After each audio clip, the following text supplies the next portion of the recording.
Bueno, ¿qué tal amigos de Contigo TV?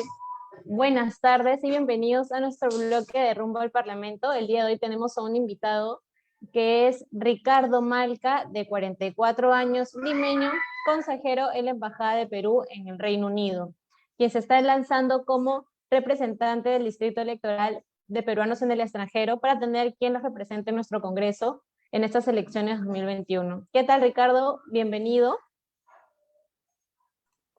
Muchas gracias, Yanela. Muchas gracias a Contigo TV por la invitación. Encantado de estar aquí con ustedes el día de hoy. Bueno, para poder empezar, queremos conocer un poco más a Ricardo Malca. Te pediría, sería genial que te describas como persona en 5 palabras. En 5 palabras, ya me pasé de las 5 y ni siquiera he empezado. Eh, pues Ricardo Malca, me voy a escribir muy rápidamente. Yo nací en Lima hace 44 años. Estudié en el Colegio Jesuita La Inmaculada. Luego estudié Ingeniería y Gestión Empresarial en la Universidad Nacional Agraria La Molina. Entré a la carrera diplomática, soy diplomático desde 2005. He vivido en los Estados Unidos, donde hice mi segunda maestría, en el Ecuador y luego en el Reino Unido, donde tengo viviendo ya poco más de 2 años. Más de 5 palabras, pero menos de un minuto. Claro, una corta descripción, está bien. ¿Qué es lo que inspira a Ricardo Malca a lanzarse al Congreso?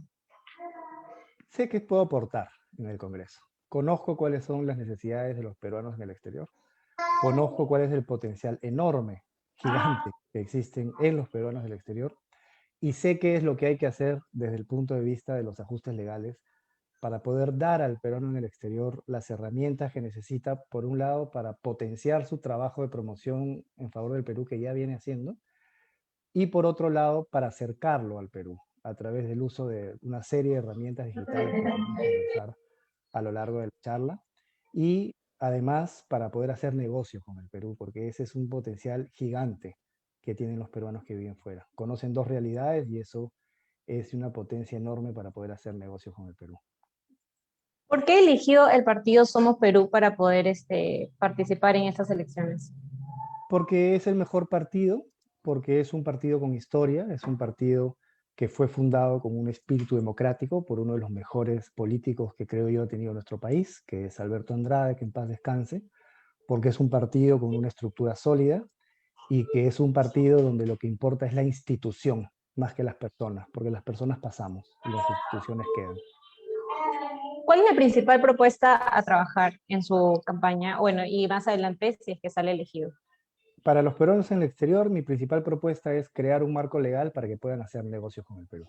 Quiero que los peruanos en el exterior usen ese potencial enorme que tienen de conocer dos realidades y de ser creativos para poder hacer negocios con el Perú. Mi propuesta principal es esa, crear ese marco legal para que eso sea posible. ¿De qué forma podría trabajar eso? ¿Con qué tipo de estrategias o acciones?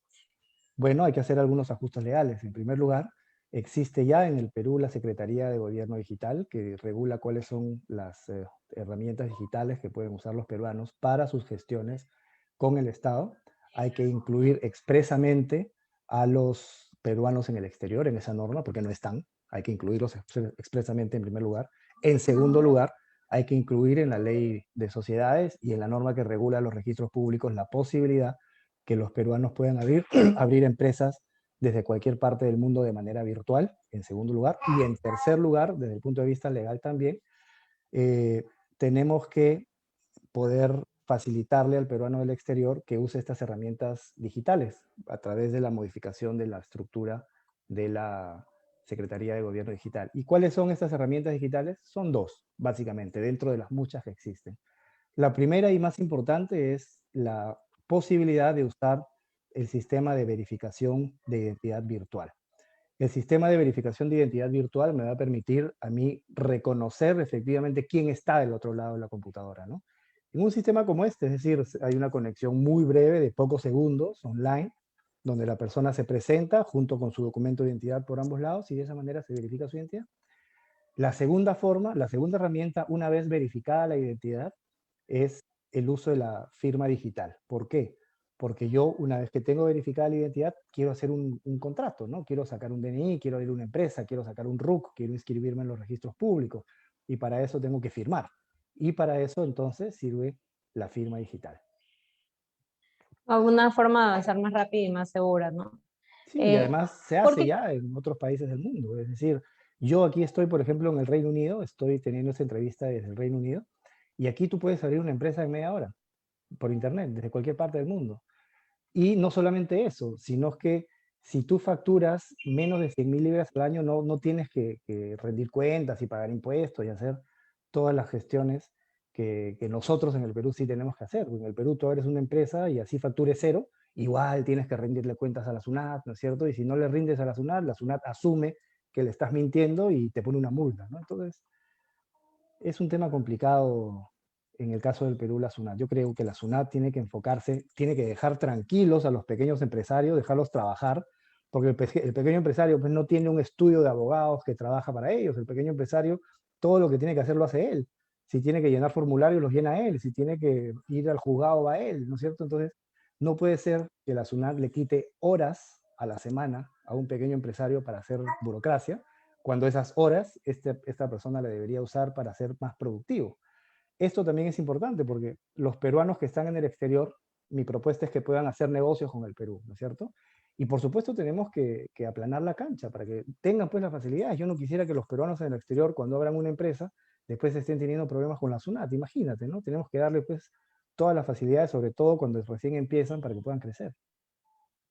claro, ¿usted por qué cree que, o sea, o qué piensa que le falta al Perú para poder estar a la altura de otros países, ¿no? Creo que vi en un parte de su página que hace un comentario parecido, ¿no? De que el peruano puede alcanzar lo que otros países tienen, ¿no? ¿Qué cree que es lo que le falta al país principalmente? Mira, yo creo que eso lo podemos resumir en una palabra y esa palabra es gestión. Porque al Perú no le falta dinero. Corrupción hay en todos lados. Por supuesto que tenemos que luchar contra la corrupción. Somos Perú tiene propuestas muy claras contra la corrupción. Fortalecer, endurecer las penas contra jueces y fiscales corruptos, eliminar la inmunidad parlamentaria, que yo creo que son avances importantes, hacer una campaña de sensibilización que finalmente demuestre que sin corrupción todos vamos a estar mejor, para eliminar la corrupción, incluso la cotidiana, ¿no? El favorcito, todo lo que resulta siendo corrupción micro y macro, ¿no?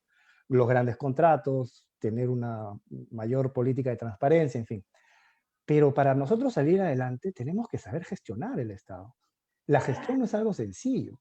Yo creo que es bastante arriesgado y por decirlo menos arriesgado, algunas personas pues que de manera aventurera se lanzan a la política como si la política fuera pues algo sin consecuencias, ¿no? Una persona que llega a un cargo público y que hace una mala gestión, la mala gestión puede impactar a todo el país. De manera que lo que nos falta a nosotros es gestión. ¿Cómo tener gestión? Pues si nosotros vemos al país como un enfermo, digamos, que tiene muchos problemas y por dónde empezar, ¿no? Descartemos entonces el problema de los recursos, porque el problema del Perú no es recursos. Incluso nosotros hemos visto que muchas veces se destinan recursos importantes a un sector o no se usan mal, se devuelven, corrupción, proyectos entrampados, ¿no es cierto? De manera que el problema no va por ahí, el problema es gestión. ¿Y cómo tener entonces una gestión más eficiente? Hay que empezar por los partidos políticos. ¿Por qué? Porque desde los partidos políticos salen nuestras autoridades. El presidente, vicepresidente, alcaldes, congresistas, regidores, gobernadores, etcétera, salen de los partidos políticos. Si nosotros fortalecemos los partidos políticos, entonces vamos a tener cada vez mejores gestores de la cosa pública. Si nosotros tenemos partidos políticos débiles, entonces simplemente vamos a seguir teniendo más de lo mismo. Sí, claro, yo lo entiendo y creo, opino igual que usted que es necesario mejorar en estos aspectos en nuestro país, ¿no? Más que todo también el tema de la corrupción que se ha visto mucho aquí, como usted lo menciona, en todos lados lo hay, pero tratar de cambiar eso también, ¿no? Eh, Tocando un poco más el tema de que es la primera vez en que los peruanos en el extranjero pueden votar por alguien que los represente, ¿qué opina usted al respecto? ¿Por qué cree usted que es importante que se dé este tipo de votación por parte de ellos? Todos los peruanos tenemos derecho a ser representados en el Congreso. Hasta la elección anterior, los peruanos que vivimos en el exterior estábamos representados por los congresistas de Lima. Y creo yo que Lima ya es suficientemente grande y tiene sus propios problemas y particularidades como para que a los congresistas que representan a Lima, además, se les dé la representación del exterior, que es una representación muy distinta. Los problemas que tienen los peruanos en el exterior no son los mismos de los problemas que tienen los peruanos en el Perú. Un peruano en el exterior, por ejemplo, necesita urgente herramientas digitales para poder hacer trámites con el Estado. El peruano en el Perú no tanto, pues, porque tiene finalmente las instituciones cerca, ¿no es cierto? El peruano en el exterior tiene urgente la necesidad de que se implemente el voto postal, que ya es legal. El artículo 239 de la Ley Orgánica de Elecciones le da ya al peruano en el exterior la posibilidad de hacer uso de su derecho al voto postal. Y por lo tanto, para él es urgente que esto se implemente. El voto postal en el Perú no es tan urgente, pues porque en el Perú los lugares de votación quedan relativamente cerca, en el exterior pasa lo opuesto. En el exterior los peruanos hacen una labor de representación, de promoción de nuestro país, ¿no es cierto? Eso no ocurre con los peruanos que están en el Perú porque están en el Perú, ¿no es cierto? En el exterior las personas, los peruanos conocen una nueva realidad, conocen dos realidades. Por decirlo de alguna manera, al conocer por lo menos un país adicional al Perú, pues tienen, creo yo, nuevas herramientas y nuevos conocimientos que pueden aportar al Perú. Entonces son particularidades muy distintas y creo que esas diferencias resulta en que es necesario que el peruano en el exterior tenga sus propios representantes, ¿no? Claro, así es. Eh, para conocer un poco más acerca del tema de los peruanos en el extranjero, ¿usted por qué cree que muchos peruanos deciden ir a habitar en otro país, ¿no? A realizar una vida en otro lugar? Mira, hay varias razones, ¿no? Tal vez la principal es buscar un futuro mejor, pero son varias razones. Algunas personas pueden salir por trabajo, otras personas salen porque se casaron con una persona del extranjero y se van a vivir fuera, otras personas salen por estudios, trabajos permanentes, trabajos temporales, ¿no? Son diferentes razones, pero yo creo que si una de las razones es buscar fuera oportunidades que no encontramos en nuestro país, en este proceso electoral estamos jugándonos el todo por el todo. Porque si en este proceso electoral elegimos mal, y el Perú entra otra vez en una crisis que se sume a la crisis del coronavirus que ya tenemos, entonces posiblemente eso resulte en una nueva oleada migratoria, ¿no? Posiblemente así como en los 80s y también en inicio de los 90s hubo una gran migración del Perú hacia afuera que después se estabilizó. Si esta crisis que estamos viviendo se suma a una crisis de un mal gobierno próximo, probablemente tengamos una nueva ola de peruanos que se vayan a vivir al exterior en busca de mejores oportunidades. Por eso es que es vital elegir bien, es vital. Yo creo que no debemos dejarnos guiar por las encuestas y, porque este va primero, va segundo, ¿no? Votemos por el que consideremos mejor, ¿no? Y eso finalmente va a permitirnos a nosotros tener un buen gobierno o no tenerlo. Claro. ¿En qué aspecto cree usted que podamos caer en una mala decisión? O sea, o en qué cree que puede ser lo peor que le puede pasar al país, ¿no? Hablando de temas de corrupción, de robos dentro del Congreso. ¿En qué aspecto cree usted que corre más peligro el Perú, ¿no? Mira, yo voy a responder esta pregunta no como candidato, sino como ciudadano que también vota y que algo de experiencia tiene en la cosa pública. Yo tengo trabajando para el Estado muchos años y sigo muy de cerca la política del Perú por muchísimos años, ¿no? Hay algunas cosas con las cuales debemos tener cuidado. En primer lugar, el presidente de la República, además de gobernar, es un ejemplo. Si nosotros tenemos un presidente malcriado, majadero, misógino, que maltrata a las mujeres, que considera que la mujer es pues algo secundario, o que hay dentro del mismo Perú ciudadanos de primera o segunda categoría, los que van en bus, de los que van en bote y los que van a pie, hace ese tipo de diferencias, entonces alerta roja, ¿no? Cuidado. ¿Por qué? Porque si una persona así llega a la presidencia, entonces mucha gente se va a sentir identificada con esa persona y va a sentir que tiene la libertad de poder comportarse como esa persona se comporta. Un ejemplo lo hemos visto en los Estados Unidos con el señor Trump. Cuando Trump tenía a ver, por decirlo de alguna manera, tenía un comportamiento determinado, mucha gente se sentía con la libertad de tener un comportamiento similar. Y ya ves tú que terminaron tomando el Capitolio. Entonces, si tú tienes en el Perú una persona que promueve la discriminación en contra de la mujer en un país tan machista como el Perú, entonces muchas personas se van a sentir con la libertad de discriminar a la mujer porque su líder lo hace. Hay que tener mucho cuidado con eso. Y de la misma manera, si hay una persona que dice que le va a dar una prioridad a cierto sector en perjuicio de otro sector, entonces este sector beneficiado va a sentirse pues por encima del resto y vamos a otra vez tener ciudadanos que sean considerados de primera categoría, de segunda categoría. De manera que lo primero que tenemos que tener en cuenta a la hora de elegir es el ejemplo. qué ejemplo de presidente nosotros queremos tener. En segundo lugar, ¿qué capacidad de gestión tiene? ¿No es cierto? Es una persona que tiene experiencia, que Claro. conoce el Estado, que ha hecho un gobierno antes o tiene algún tipo de experiencia, preparación para poder gobernar. Ojo que es muy distinto gobernar una empresa que gobernar el Estado, ¿no es cierto? Son lógicas distintas. La lógica de una empresa es el lucro, la lógica del Estado es el bien común. Son lógicas diferentes, no tiene nada que ver la una con la otra. Por supuesto que una persona puede ser eficiente en ambos casos, puede serlo, pero no son lo mismo, ¿no? De manera que lo segundo es la preparación que tiene el candidato. ¿Qué tan preparado está para gobernar? Si ha sido futbolista, entonces seguramente será pues un buen futbolista, pero no necesariamente un buen político, ¿no? Y al revés, si ha sido un buen político, seguramente hará bien la cosa pública, pero no va a jugar bien al fútbol necesariamente, ¿no? Lo segundo entonces es la preparación. Y lo tercero, para redondear esto, son las propuestas. ¿Qué me proponen? Y eso es lo más delicado, porque muchas personas, estoy viendo que muchos candidatos ofrecen cosas que no se pueden hacer o que no tienen ningún sustento. Por ejemplo, si yo ofrezco que voy a curar el coronavirus repartiendo cañazo o promoviendo que sean gárgaras de agua con sal, por el amor de Dios, ¿cuál es el sustento científico de esa oferta? Posiblemente mucha gente crea eso, y yo como político me puedo aprovechar de que la gente cree eso para ofrecerles algo que ellos ven como solución y sintonicen conmigo y por lo tanto voten por mí. Pero eso no es serio, pues, porque si personas que ofrecen cosas que no se pueden hacer finalmente llegan al gobierno, no las van a hacer y vamos a seguir decepcionados de la clase política, ¿no? Así que lo tercero es ver las propuestas, que no sean propuestas que nos gusten solamente, que sean propuestas que sean viables. Si son propuestas que tienen que ver con lo sanitario, que tengan un respaldo científico. Si son propuestas que tienen que ver con lo económico, que tengan un respaldo en un equipo que finalmente va a ejecutar eso, ¿no? Claro, así es. ¿Qué países cree que necesitan más del apoyo, bueno, los peruanos en el extranjero, ¿en qué países crees que necesitan más apoyo?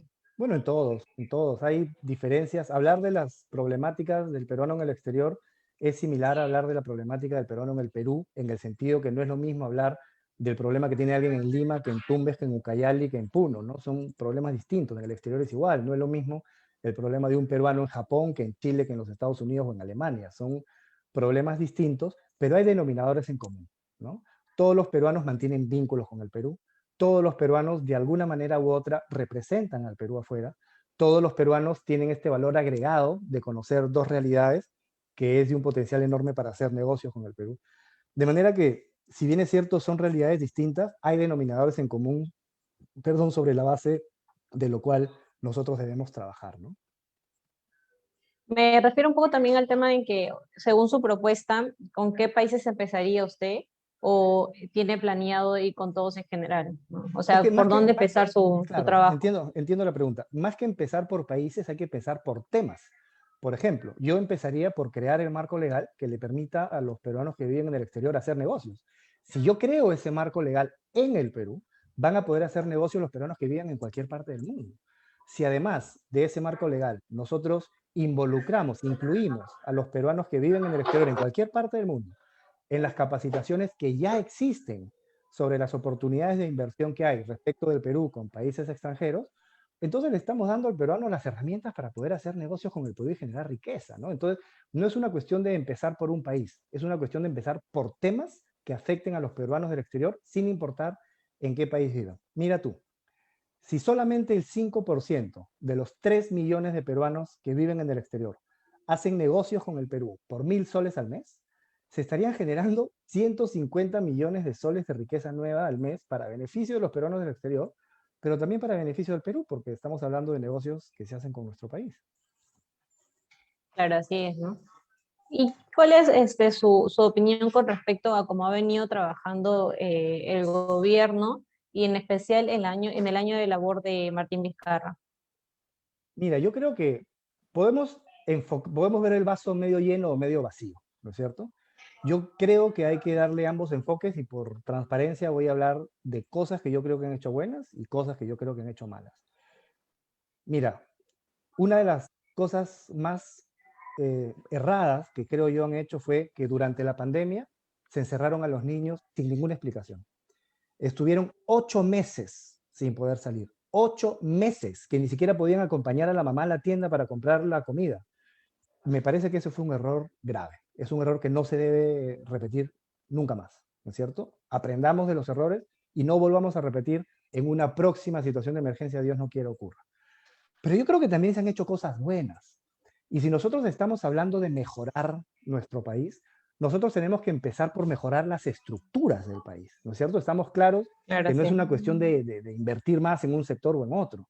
Y yo creo que una de las mejores cosas que se han podido hacer en la historia reciente de nuestro país es trabajar en una reforma política.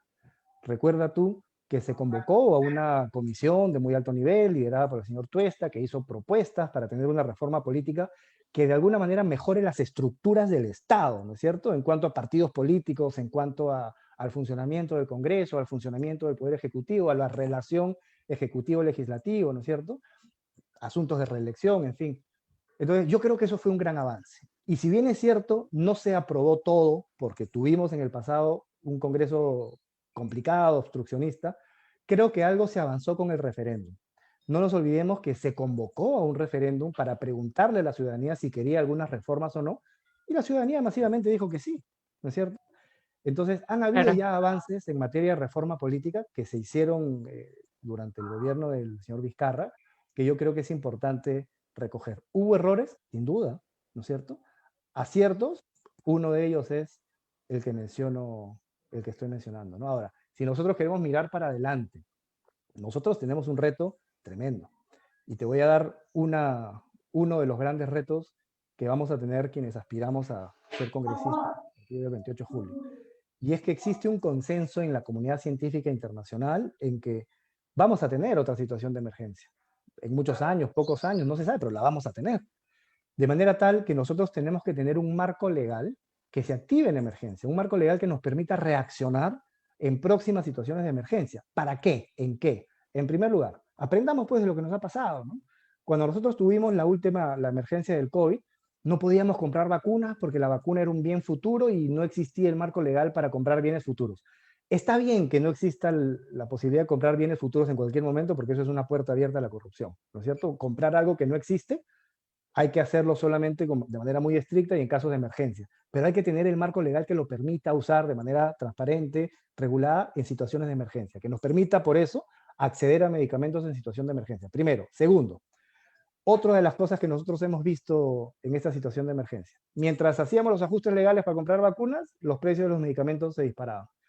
Yo coincido plenamente con lo que hace pocos días ha dicho el presidente de Francia, Macron, en el sentido que en una situación de emergencia, los precios de los medicamentos no deben estar sujetos a las leyes del mercado. ¿Por qué? Porque en una situación de emergencia la demanda de medicamentos es tan grande que si lo dejamos al libre mercado, a la competencia de mercado, entonces los precios van a multiplicarse por 100, ¿no es cierto?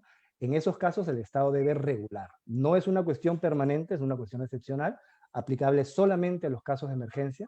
Y en tercer lugar, otro de los problemas que nosotros hemos visto es que cuando han llegado los equipos desde afuera, por donaciones o por adquisiciones, se han quedado atorados en aduanas, pues, porque hay que hacer unos trámites burocráticos interminables, ¿no es cierto? Me Más pregunto demora, yo, ajá. me pregunto yo, si el Perú no fabrica tecnología de avanzada, digamos, para poder atender situaciones de emergencia, no fabrica pues las computadoras que usa una cama UCI o los ventiladores invasivos que se necesitan para salvar la vida de las personas, no fabricamos eso, ¿no? Se fabrican en el exterior. Si nosotros los compramos en el exterior, ya teniendo licencias, por ejemplo, si lo fabrican en los Estados Unidos, ya tiene la licencia de uso de la FDA. ¿Por qué cuando llegan al Perú otra vez tienen que seguir todos los trámites para sacar de nuevo las licencias? ¿Por qué? Pues no tiene sentido, ¿no? Si se trata además de autoridades sanitarias Claro. cuyos requisitos son al menos similares a los nuestros y no más exigentes todavía. Entonces, validemos esas licencias y usemos los equipos de inmediato. Esas son las cosas que hay que considerar para este marco legal de emergencia que creo yo que es urgente. Bueno, hemos llegado ya al final de nuestra entrevista. Vamos a pasar un pequeño ping-pong de algunos términos que yo voy a ir lanzando y usted me da su opinión con una breve frase para poder terminar. Bueno, empezamos con Vacunagate. Hay que investigar porque todos tenemos derecho a saber la verdad. Corrupción. Lo peor que tiene el Perú y hay que luchar en contra de ella de manera frontal. Keiko Fujimori. Candidata a la presidencia, persona que creo yo tiene mucho que responder por sus actos en el pasado. Martín Vizcarra. Expresidente del Perú, candidato al Congreso por Somos Perú. Johnny Lescano. Ex parlamentario, 20 años siendo parlamentario y hoy candidato a la presidencia. Reino Unido. País del primer mundo que creo yo el Perú tiene muchísimo que aprender de cómo se hacen bien las cosas en ese país. Y finalmente Perú. El país de mis amores y el país del amor de todas las personas que viven también en el exterior y en el Perú.